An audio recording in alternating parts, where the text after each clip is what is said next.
I'd sold a bunch of copies of one of my favorite pictures ever, but as I was going through the process of getting it print ready, I noticed a fatal mistake. A tool that I thought I was using to improve my photography was actually ruining it. So I'm going to show you an example of how it was ruined and how to potentially avoid it. But there are a couple tools in Lightroom that are incredible, but you got to be a little bit careful with. So let's dive in and take a look at what I'm talking about here. So let's take a look at this photograph. This is a sample of an HDR image where we shot 3 different exposures in the field and then brought it into Lightroom, merged them into one.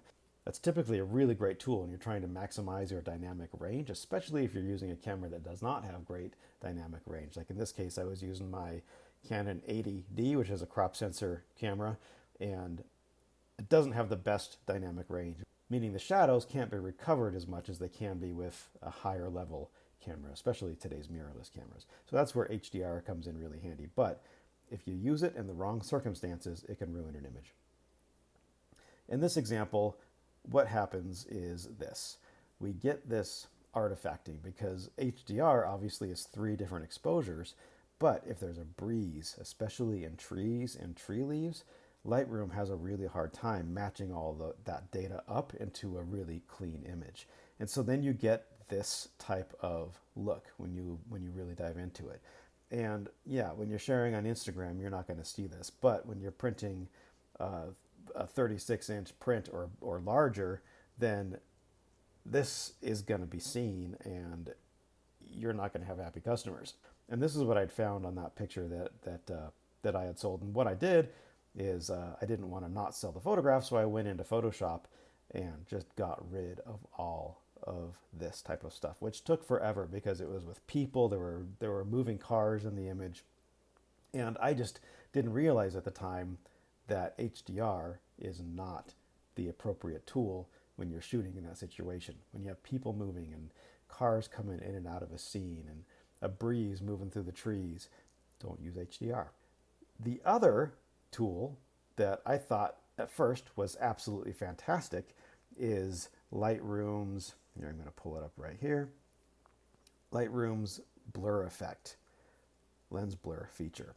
Now this is a rad feature because it allows you to blur out the background as though you had a faster lens.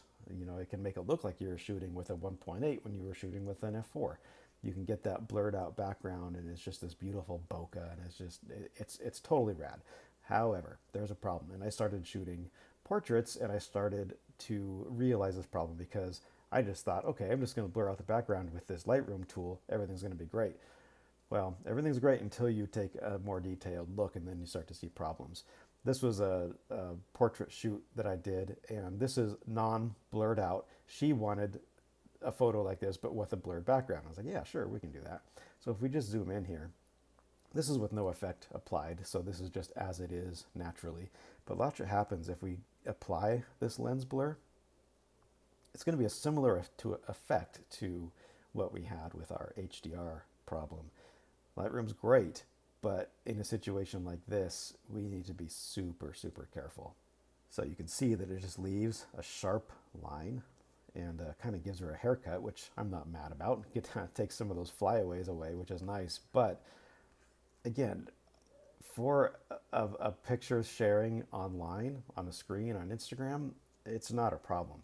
But if we're looking to print headshots for somebody or family portraits for somebody, and we have this kind of mistake in our photo, it just makes us look super unprofessional and like we have made a mistake, and it's just awkward and angular, and this is a problem. So is there a way to get around that with lens blur? You can change the blur amount that you're working with. You can decrease the blur amount. You can increase the blur amount and see if that helps. You could pull this into Photoshop and just manually blur out some of these hard lines. That can work. You can change your bokeh style here in Lightroom. That can make an effect. In this case, it's not changing a whole heck of a lot.